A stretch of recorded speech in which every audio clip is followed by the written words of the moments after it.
Greetings, ladies and gentlemen players. It's another wonderful Monday, this June of 2024, making it a wonderful day for the murder. Or at least it usually is.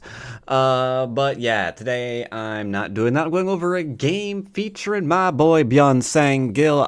Loves him to death. He's got some really fantastic games.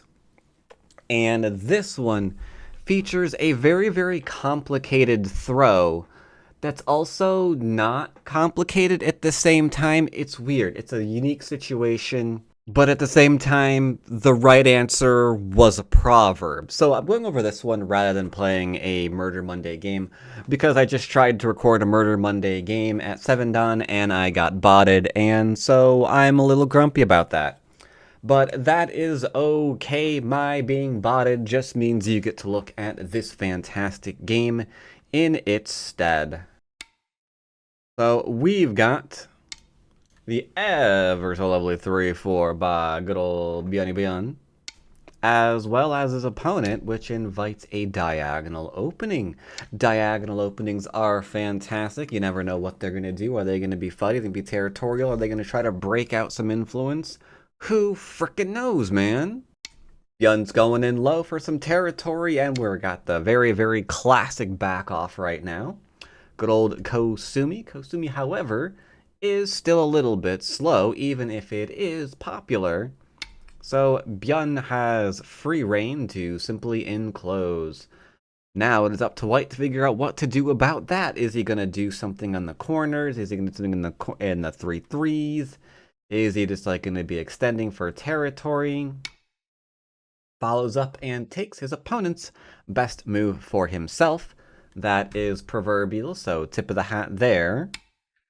Good old Bjorn decides, well, even though traditional opening theory would be to, not care, because 3v1 in the opening is traditionally ignorable, because if your opponent goes 4v1 in the opening, then all they have is that corner.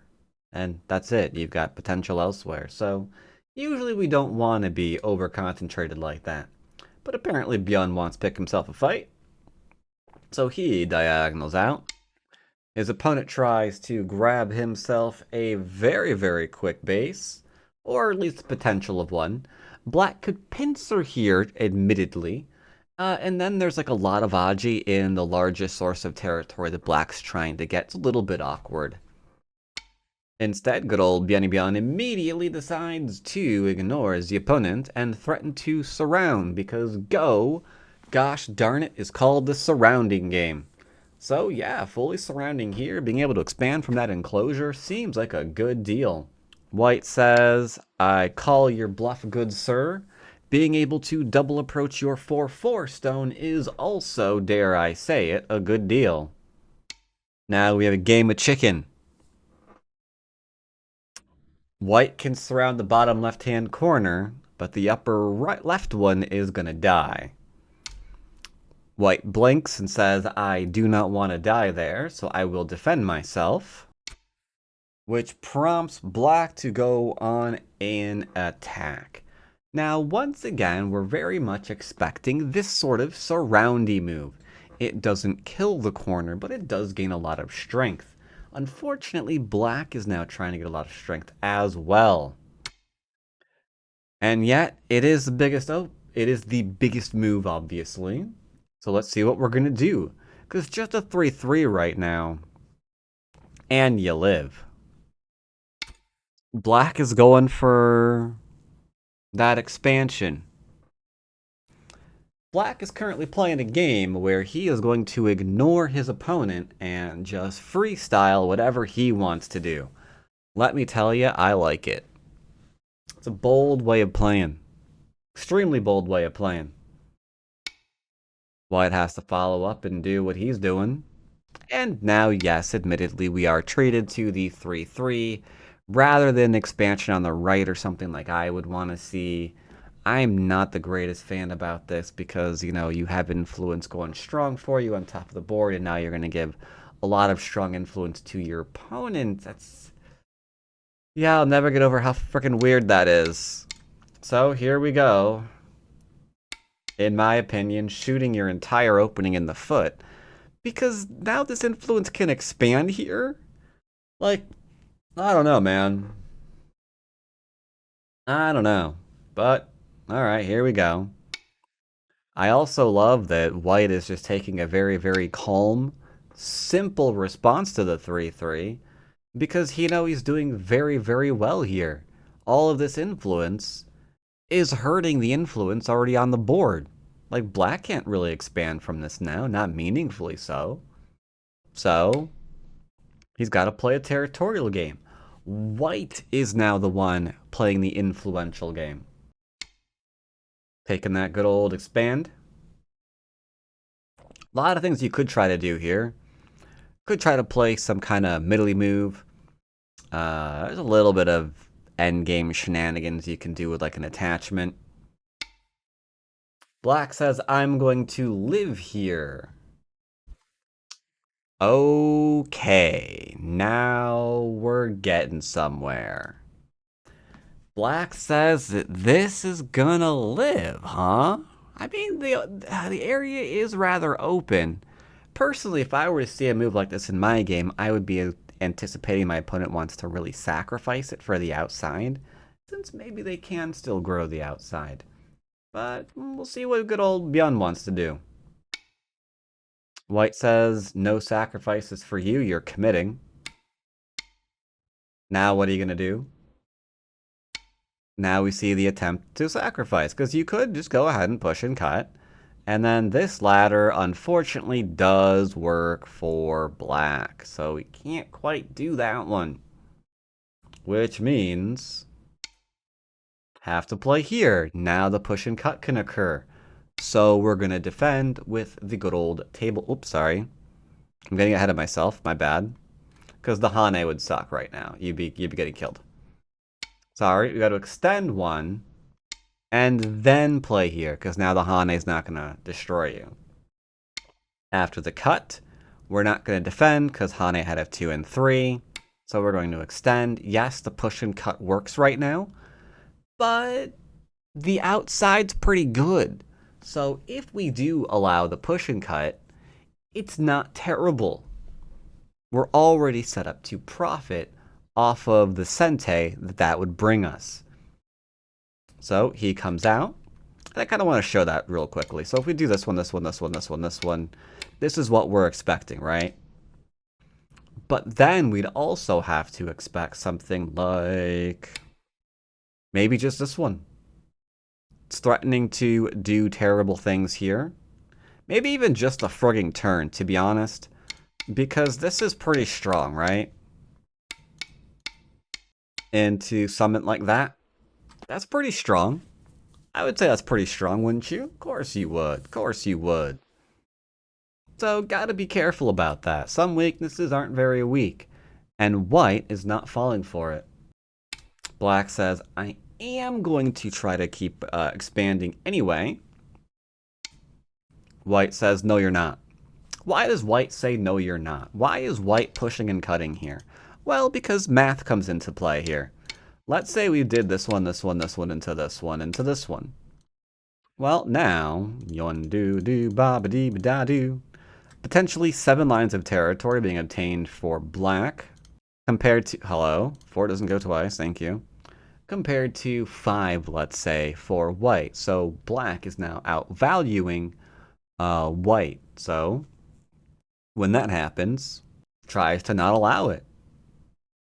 Black says, it is okay, I will go and take everything to the 11th line because, hello, that's a lot of points, I do believe.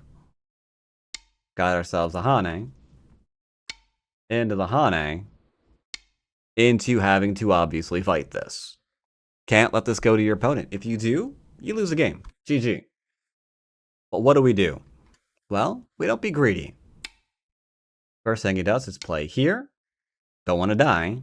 Into here. Now if he turns, black has his own cut. He's looking a lot better, right?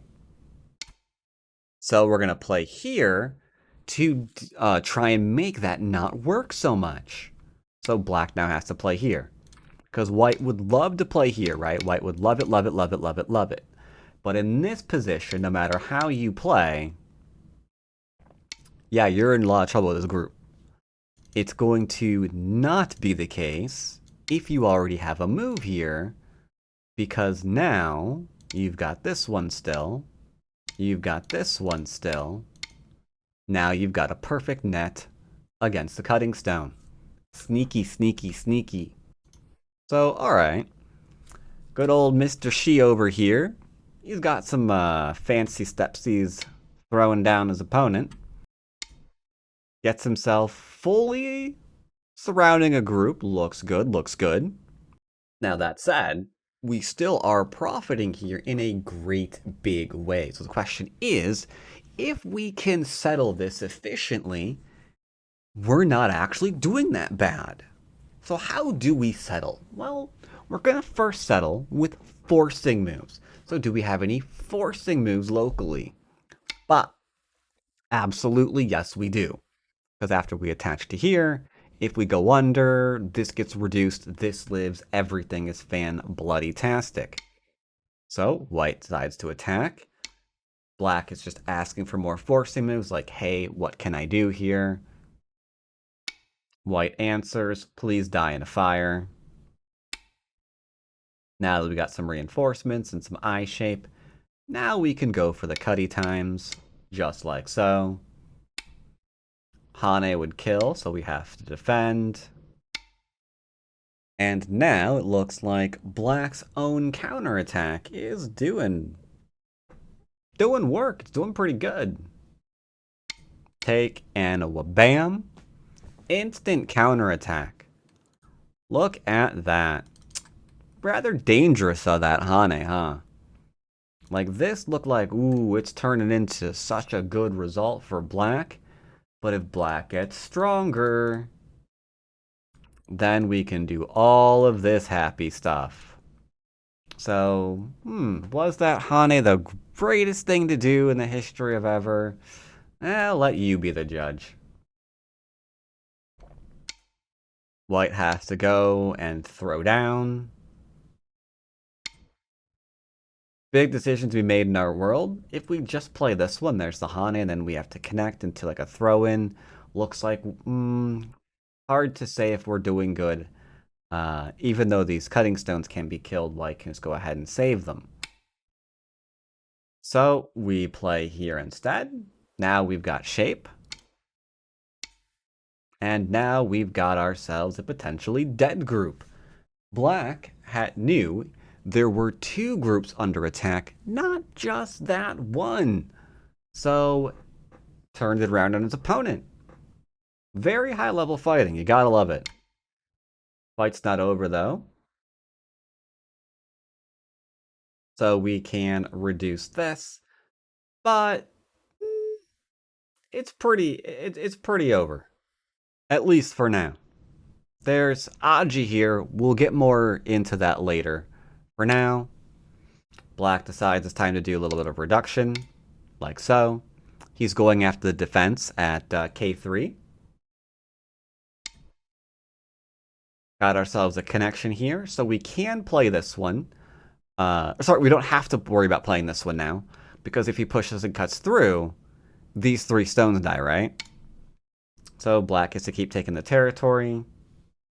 White says you don't get to build here. So it's time to go back and play here. So he played those really, really big plays first before going back and doing this. Because if White double tapped the left-hand side, let's say he didn't play there, and let's say he says that this into this is the right way to play. Well, that's big, but so is 10 lines across 10, 11, 12, 13 lines of the board. That's worth a few points, right? We can all agree that's worth a few points. So here, these big moves are actually so gosh darn big that they trump the traditionally more urgent play of dealing with this Aji first. You rarely see that in a game. So that is a very interesting change of pace. So, Alright, the threat to just grow and make points, bigger than this. And that's something that a lot of Fox players, well, okay, a lot of OGS players too, now if I'm being honest, would really fall into, right? They'd be falling all over themselves trying to make sure that this is dead, that they kind of miss the forest for the trees, you know? So, alright, going back in here, it's like, hey, can I kill this?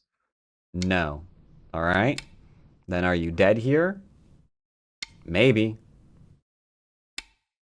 1, 2, 3, 4, 5, 6. Not a lot of liberties there. Got the Atarian. Looks like we're going to Co. Threaten to kill. Now this would be a huge Co to lose. Co is now gone.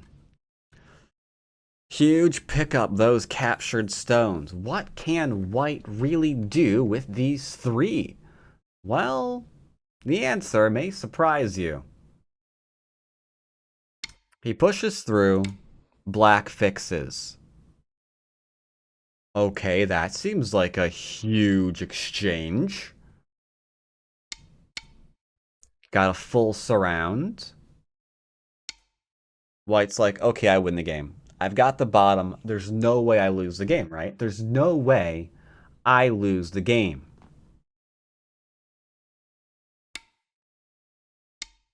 But the thing to know about this game is that it's balanced on a knife's edge.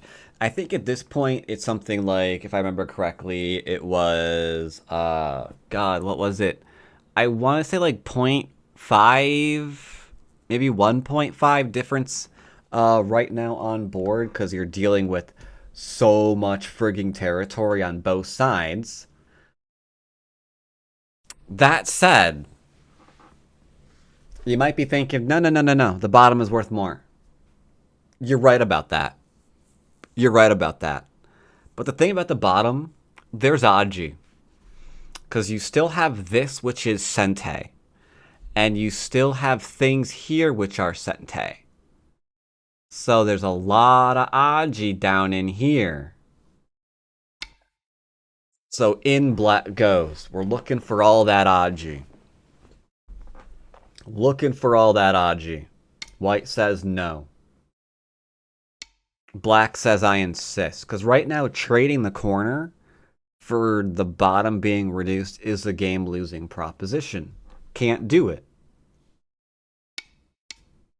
Now we're connected up and we're getting somewhere.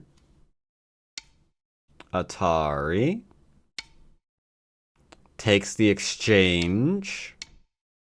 Ooh. This, if you're good at life and death, you can see the instant issue here. If White does not take this move and connects, then we are definitely in trouble. This is getting bad. Very, very, very bad. So, we have to defend. Black gets to take. White retakes. It's okay. It's still just 1 eye. 0.5 eye. Can Black make another one in Sente? Going for an attack both on this group, and we're getting mighty close to cutting point, to a surround as well. Gotta keep all that separated. Okay. So now we're going for the attack on the middle stones. Oh, crazy game. And these moves are backed up by the AI. The fact that there is Aji on the inside is why the game is even. Even Steven. So we're attacking, creating Aji.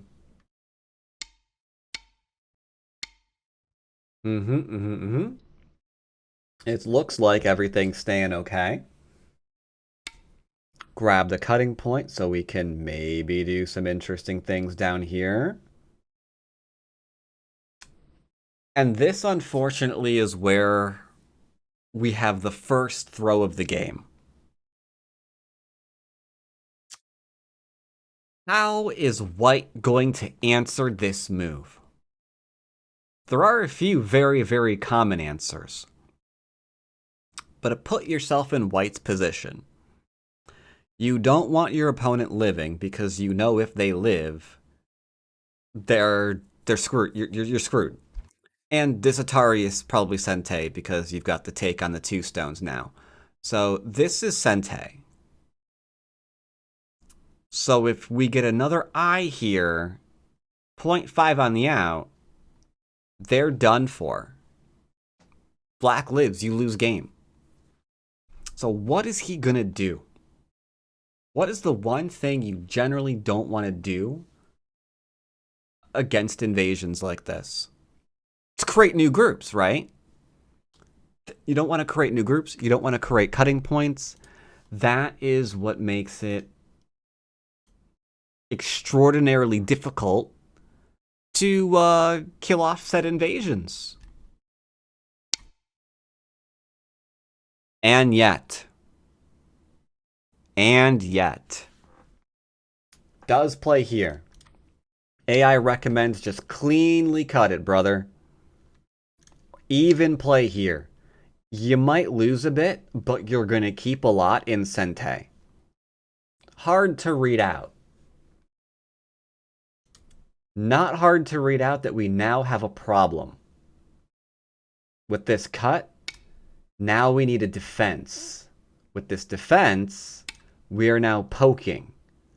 There's also Aji here, Aji here for an I. So we have an I into an I.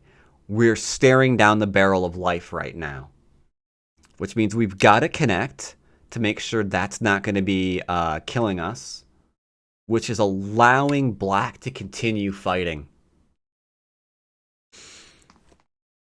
Was black supposed to get something here? Yes. AI verifies it. This isn't just wishful thinking because we can all see clear as day how much Aji is here in this position. Tons of Aji in this position. Black should get something, just not everything. Hard to make the distinction between those two. And definitely really hard for humans to know exactly what's there at this point in the game. Even professional humans, because that's just a lot of things to read out. Especially a lot of things to read out accurately. So he's not just hoping for a mistake or anything like that, right? He's recognizing, hey, I've got a forcing move here, I've got a forcing move here, which allows for this, and that right there is potentially Ko, or there's a cut and there's another outside group that's weak. There's definitely Aji here. So important to make that distinction. So now we get to this point.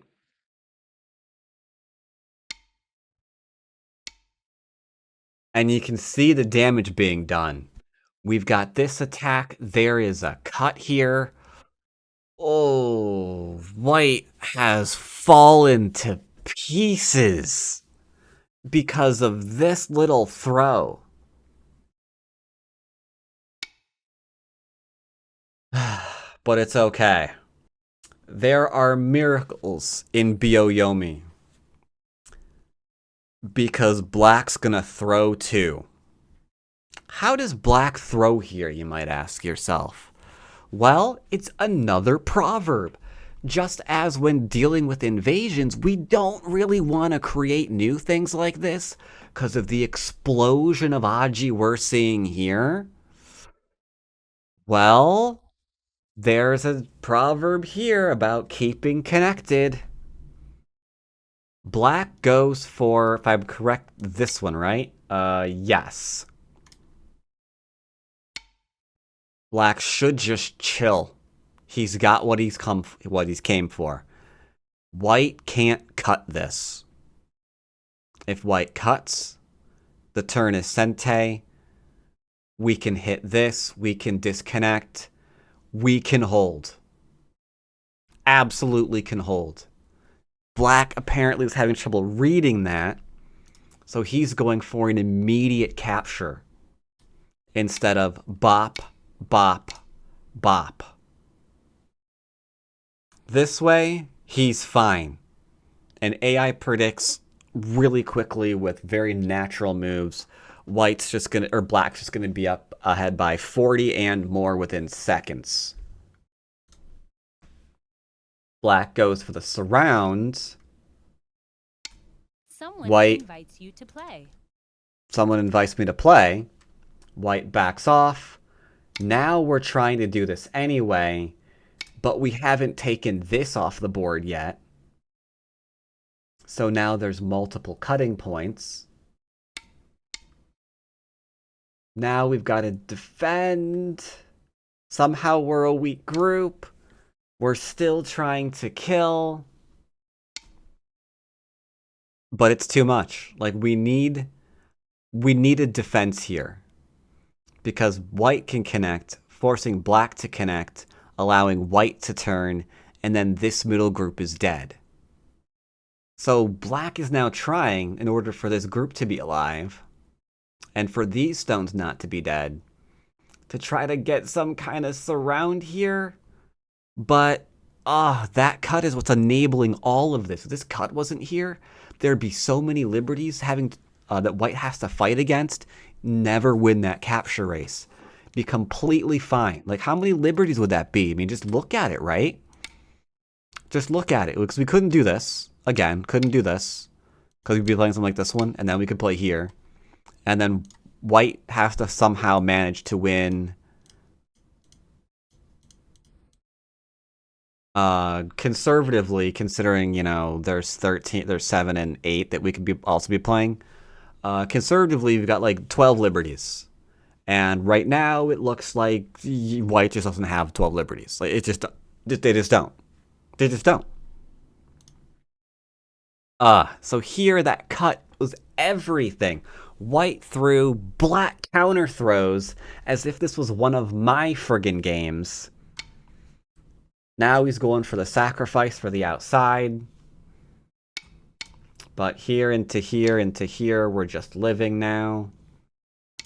We're trying to fix. Gotta try to keep them surrounded. Again, I think this was the final nail in the coffin, if I remember correctly.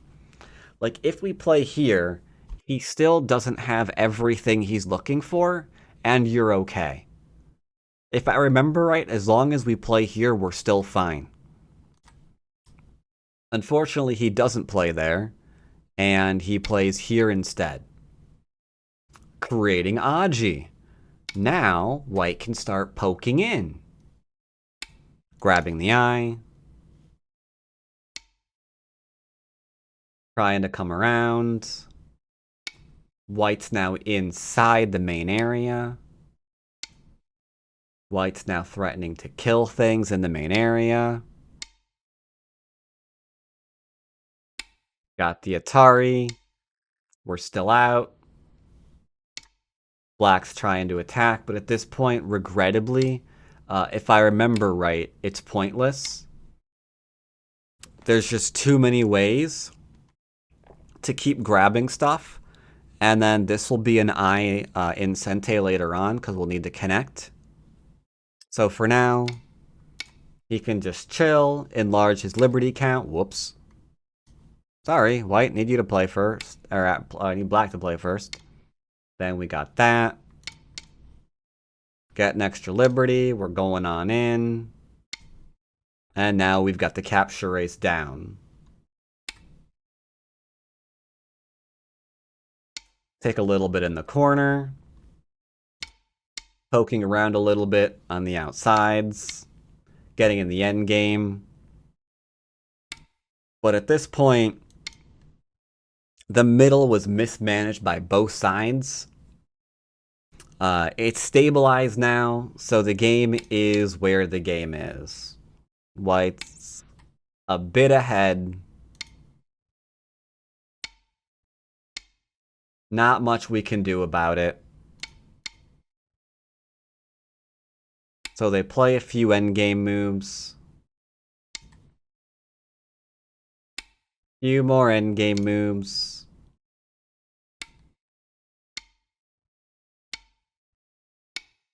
Going back and connecting. It's like, hey, is there Aji there? Not really. Maybe we can capture some of this. 1, 2, 3, 4, 5. It looks like we've got the liberties that we need, no problem. There into there. There into there. Sure, we get to go ahead and capture a little bit. This isn't going to be a thing ever. Got a little bit of a squeeze in play. Already an Atari, so we can ignore it. Got the take.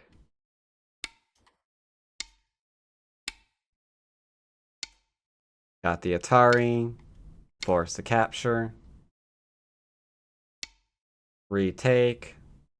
Do some more light endgame.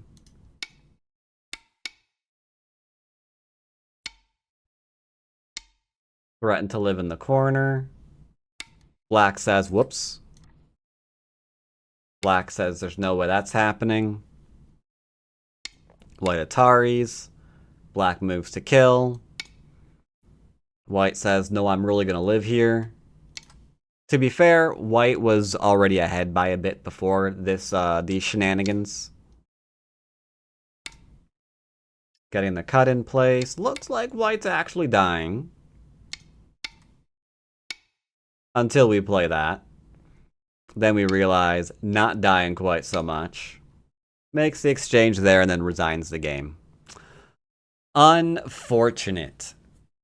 I love Byeonsang Gil. Weird to see throws, not just by one player, but by both players in complicated fighting like that. Let's go back and look at that one last time. So yeah, all of this, very, very valid. There's so much Aji here. Impossible to read out. Looks like Black's finding all of it. Only because, admittedly, we made a little bit of an oopsies here, or an oopsies here, to when dealing with keeping Black separated. White created a brand new stone that created a lot of Aji. White discovered that Black got to defend in Sente to go back and attack both things. Unfortunately, he did not remember to just fix his shape and connect for maximum liberties, and instead tried to go for an immediate capture on the entire group. I guess his spidey senses were telling them that it was possible.